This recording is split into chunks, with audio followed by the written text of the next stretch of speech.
شلام عليكم خزان عزيزة بكل إدانا وبكل هدك واثة. اجوا إلى يوم حيل مميز مليا بصخوثة وهيمانوثة ورخموثة كخ إثيل إيتد روح القدس أخب ملبن أستراليا بمناسبة تأسيس رسالية الروح القدس 15 وتكريس افتتاح الكنيسة شاتت التي. اجوا إلى احتفال بتحضري لحيلم إيال درعية وبدي مبارك لسيادة المطران مار باسيليوس جرجيس قسموسة وبتا وحضيرة خأكمم بابواثن يقرأ أبونا فاضل القس إسحاق وأبونا نهاد القسموسة وبتايث موجودين حضور من شماشة وجوق ورعية وشو منن حتى تمغاطخ هذه تغطية بعد حدث دي مميز بالنسبة دا يالد رعية آخر ملبون أستراليا. بسم الآب والابن وروح القدس الإله الواحد آمين. اللهم يا روح القداسة نباركك ونشكرك لأنك جعلت هذا البيت مكانا لحضورك بين شعبك. نسألك أن تفيض بنعمتك على هذه الكنيسة التي كرست لمجد اسمك.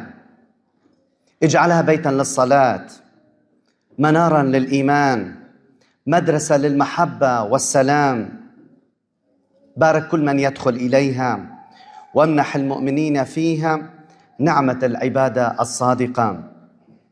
ثبتهم في الإيمان، اجمعهم في الوحدة والمحبة، وليكن هذا المكان المبارك شاهدا لإنجيل المسيح ومصدر عزاء ورجاء لكل متألم، حتى نمجدك مع الآب والابن الآن وكل وان وإلى دهر الداهرين آمين.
بجاء قيامة سيدنا يسوع المسيح ليبارككم الله الآب والابن والروح القدس إلى أبد الآبدين آمين. فبصخوث الشعب بصخوث الناشد اجوا ما دام دي لخوق عند سبيثة وربثة ومعمقد لبك بلطة، فهذه كيوالا يعني بسخوثة ربثة وقبانخ اللح محبتة دغذاذة واستعداد جديدا تخدمخ إيتا تخدمخ رخاثا أيضا بهيمنوثة، لأن كاثخ الإيتا لا مديث شوباتي دا خالة وشتاية ولا دا برمة، كاثخ دا صلوثة، كاثخ خازخ خواثا أيضا، كاثخ ملقخ مشيحة ملك شقلخ تناول ليلة بس بركة وزلي لا كينك شقلا مارا بخاي دارنا كاودناي ضيف ديدي لا بالك طلبا من نحن ساكن دائما بلبي.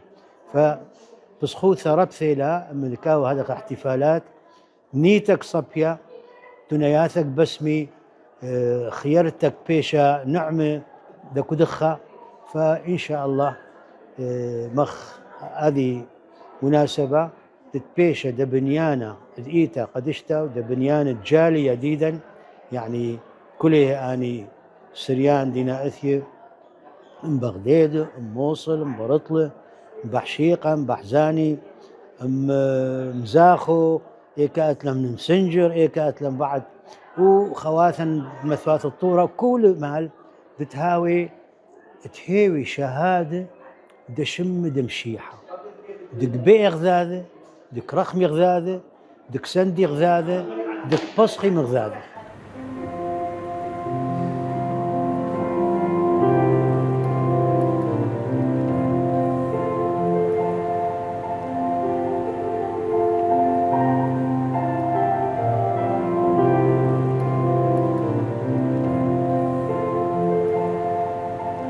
بمناسبة الذكرى 15 لتأسيس إرسالية روح القدس في ملبورن، والذكرى الثانية لافتتاح وتكريس هذه الكنيسة المباركة، لقد أقمنا اليوم احتفالا رائعا بحضور كل أبناء رعيتنا الذين تعبوا واشتركوا وساهموا في بناء هذه الكنيسة.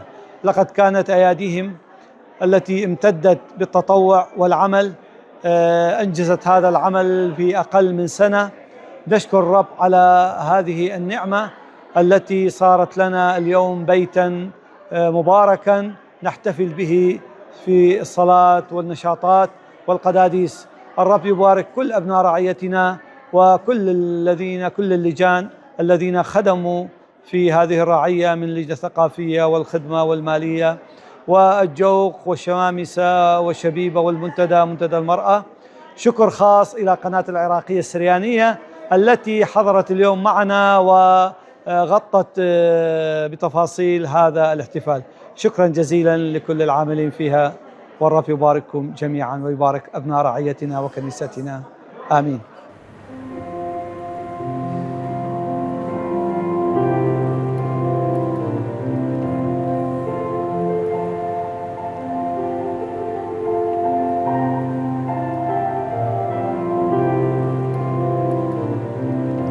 بسم الله والابن والروح القدس الاله الواحد امين. اكيد فرحه كبيره اليوم نشوف الذكرى الثانيه لتاسيس هذه الكنيسه اللي حلمنا كثيرا من عام 2011 انه يكون لنا صرح وبناء خاصه في مالبن. السريان الكاثوليك اكيد جو متاخرين الى مالبن، لكن في سنه 2011 كانوا عدد العوائل يمكن حوالي 13 الى 14 عائله فقط. ما شاء الله اليوم إلى أكثر من 1300 إلى 350 عائلة. هذا شيء مفرح. أكيد هذه الكنيسة توثق جذورنا وتقويها مع تاريخنا وتراثنا القديم اللي موجود في العراق أكيد وفي سوريا.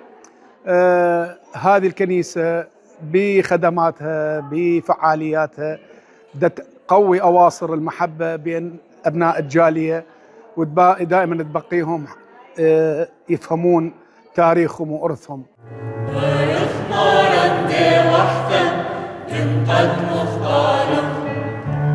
أذلف وخمرت بشي